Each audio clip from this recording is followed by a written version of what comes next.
Hello, and welcome to the Ethanol Producer Magazine podcast.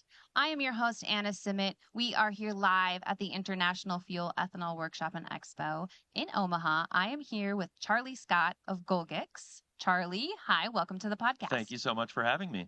It's my pleasure.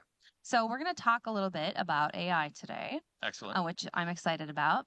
So, why don't we begin by having you tell us about why is AI relevant in ethanol production today? Yeah, absolutely. I think, and I apologize. This has been a busy, wonderful conference. I haven't got to listen to all the podcasts so far, but I'm sure you've heard in your talks over the past 2 days that yield is king in ethanol, and Yes. AI has been shown and proven to move the needle on yield and on variability in yield. So that's super important. The second thing that I want to say, and we can go a little bit more in depth, is that the adoption curve of AI in ethanol is not as mature as we're seeing in oil and gas and petrochemical, whatever. And what that means is this is the window of opportunity to either grab competitive advantage or reinforce what you have today. So I think that's why it's important right now.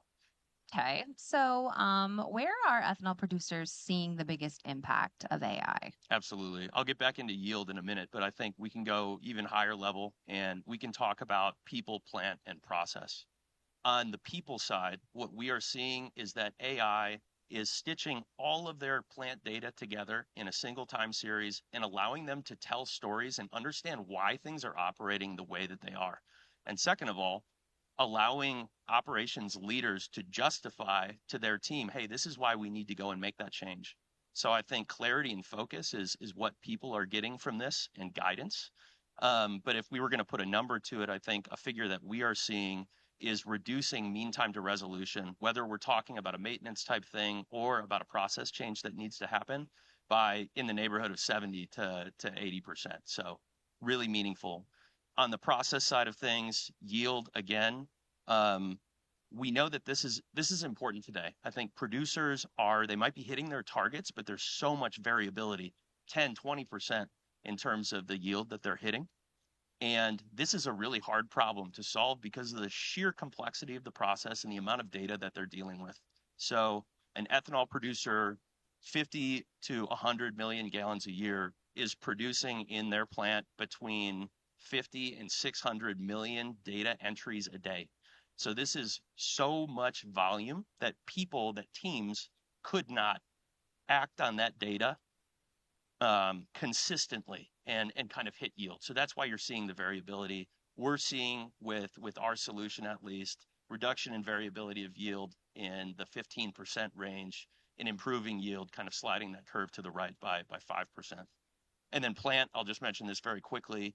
I think relative to other industries, I mean, uptime is critical, but we're seeing downtime reductions in the 50-55% kind of range. So all three aspects I would say are real and important.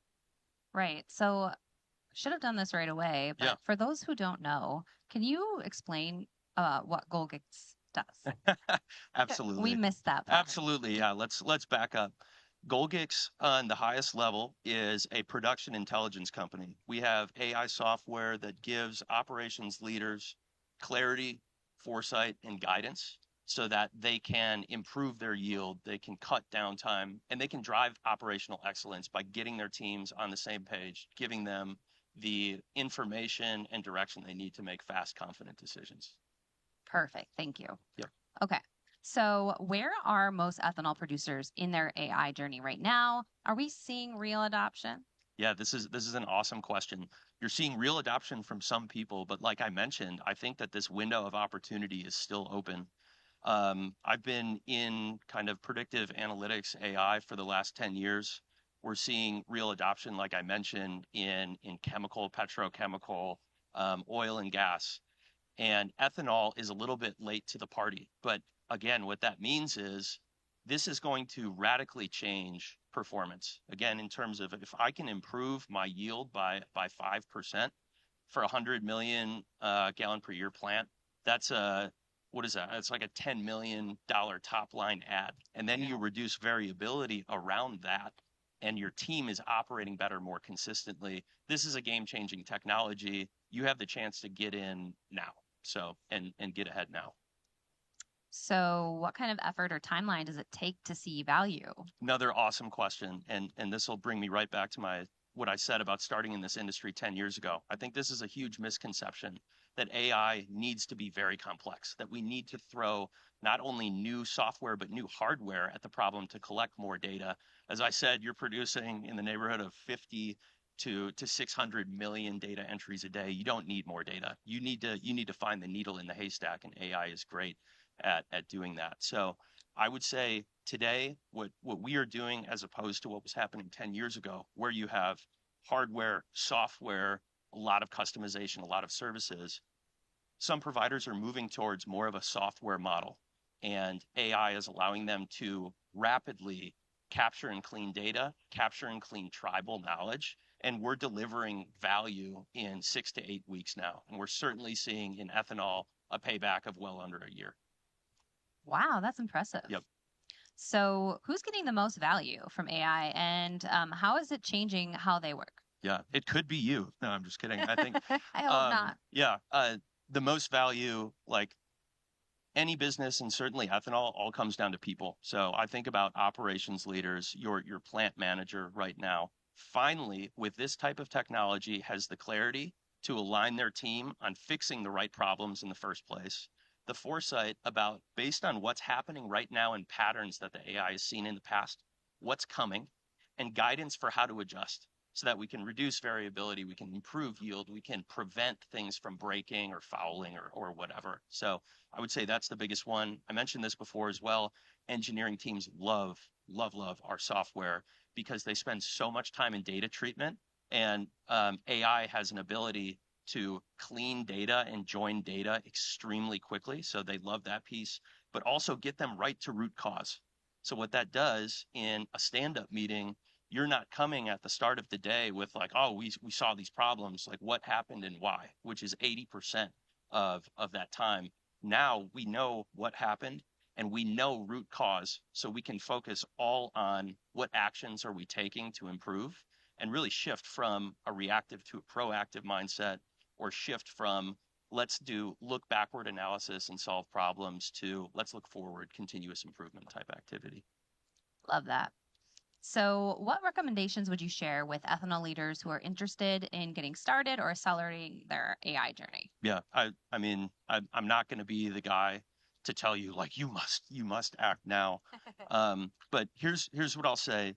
If you have leadership alignment on this is what's coming, this is going to change the industry.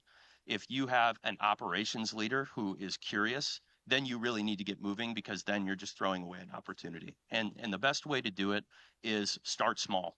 Pick a really valuable, discrete problem that you can point AI towards and solve quickly. And I would say, unless you are, and this is just from my experience, unless you're a very large company with a lot of internal talent on the technical side, partner with somebody who is an absolute expert in AI and they understand your industry already. So an AI provider that works in ethanol, because this is all about speed to value. You build this yourself. This is a 2 or 3 year journey, a lot of people, a lot of money involved. You can partner with somebody and pilot on a very discrete part of your process, prove value, and then scale up. Do you think AI could do a podcast with you about AI? Oh gosh, absolutely. It would probably put me out of business from a podcasting standpoint. So. Okay, Charlie. So, where can listeners go to learn more about Golgix? Love that. We have a brand new shiny webpage, www.golgix.com. Come check us out. And then in the remaining time here at FEW, please come by our booth. We'd love to talk to you and show you some results that we're delivering across yield, downtime, and operational performance and excellence. Perfect. Well, Charlie, thanks so much for the conversation, and thank you guys for being here at the show. Yeah, awesome. We'll be back next year. Awesome. We'll hope to see you here. And to our listeners, thanks so much for tuning in. I hope you enjoyed this episode. Until next time. Thank you.